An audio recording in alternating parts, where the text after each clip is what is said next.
cuisine that you can do at home. Now, this is something that you might want to get the kids involved with this one. Now, you know all kids like meatball and spaghetti. Well, today I'm going to do a ravioli soup. Yes, it's going to have raviolis in it. And this is a nice, simple, basic recipe.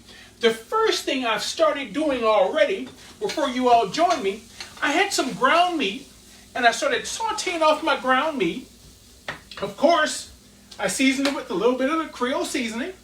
I also did a little fresh ground pepper, a little bit of salt, and I've thrown in some diced onions, and I've thrown in a little minced garlic. Now, brown your meat off. As the meat browns off, go ahead and break it up. Take a wooden spoon, break it up, so that way you get little pieces. Saute your onions once you get your meat cooked and thrown in. Saute those onions in there just for them to loosen up loosen up their flavor. So that their flavor comes out, you get a little aroma. The garlic doesn't have to be in long. So now let's start getting in some other ingredients. One of the things we're going to add to this, tomato paste. This might be one of the best tricks you can show your friends. Because everybody always says, it's so hard to get tomato paste out of a can. The trick, open both sides. Because when you open both sides, you push it, get that one side off, oh, there it is, and just push the other side all the way through.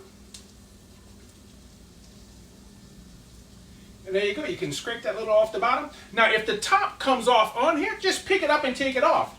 But that's the simplest way to get that tomato paste out of that can. That way you don't have to worry about scratching your fingers on the side.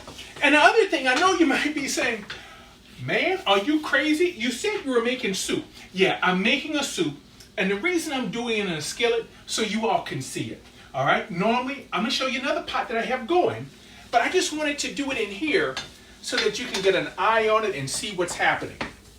Now, this tomato paste, I just like to mix it in, get a little heat to it, and you know, as we add flavors, they open up, their flavors open up. So if we taste the tomato paste plain, it'll have one flavor. But once we put a little heat to it, it'll add a whole different flavor. Now, to the tomatoes, I'm gonna add to the tomato paste, I have some diced tomatoes and some fresh basil. You also see that I have some parsley and a little bit of green onions, because I like to save the parsley and the green onions to garnish at the end. I also am going to save a little basil, but let's get some fresh basil in. We'll save a little bit of that basil, all right? Get that stirred in. We'll get in our diced tomatoes, and hey, if some of the parsley and some of the basil gets in there with it, that's okay. It's all going to go all together. Oh, look at that. And you know, as you go, if you want, you can taste this. Now, normally when I'm in studio, because we have a couple of vegetarians around, I always do a vegetarian version. Here I'm using ground meat. You could do this with ground turkey, all right? You could do this with ground pork if you like. But at the same time, you know, they have the black bean burgers, they have the different soy meats. Take those up, chop those up. Take the soy sausage, cut that up really fine, and use the soy sausages in that, or cut up the soy burgers, all right? The Beyond Meats, the black bean burgers, take whatever you like. You know, they have the Morningstar breakfast patties. I like the flavor of those. Cut those up, and you can saute them in here and do the same exact thing. So here, now that we've got this going, let's put in our stock. I'm using a little chicken stock. You can use a little chicken stock. You can use vegetable stock. Just any kind of stock you want. Now, if you like, you can use a little beef stock. And if you have a little stock cube, use a couple of stock cubes in your water. Just, you know, like I always like to say, never cook with plain water. Now, basically what we want this to do, we want to bring this to a boil, and then we're going to let it simmer.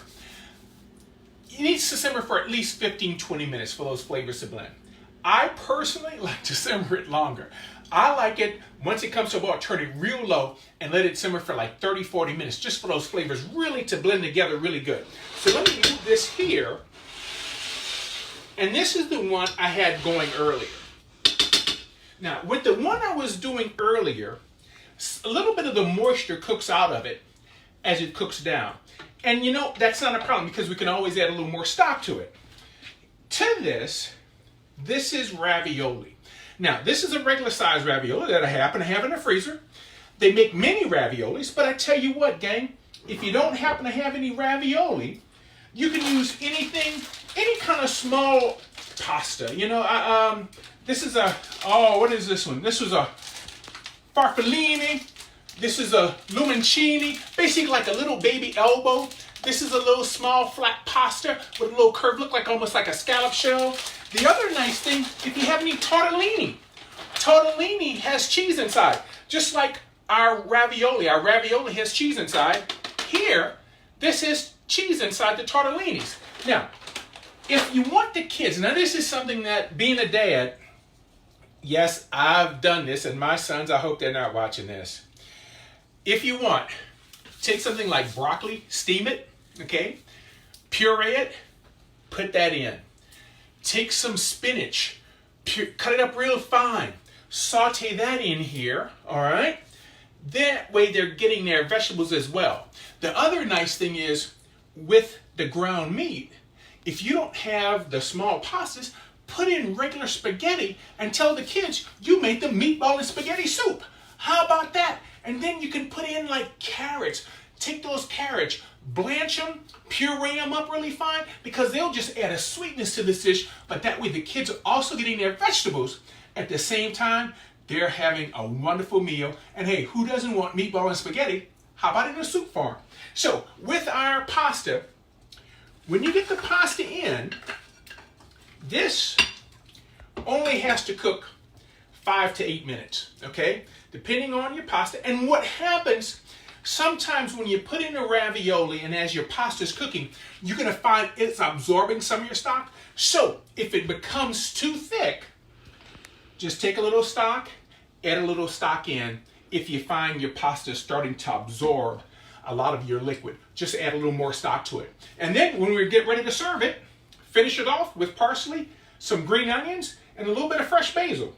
Now, if you want, you know, it's all about layering flavors. If you wanted to put some in when you first put in your pasta, you can, and then save some right before serving.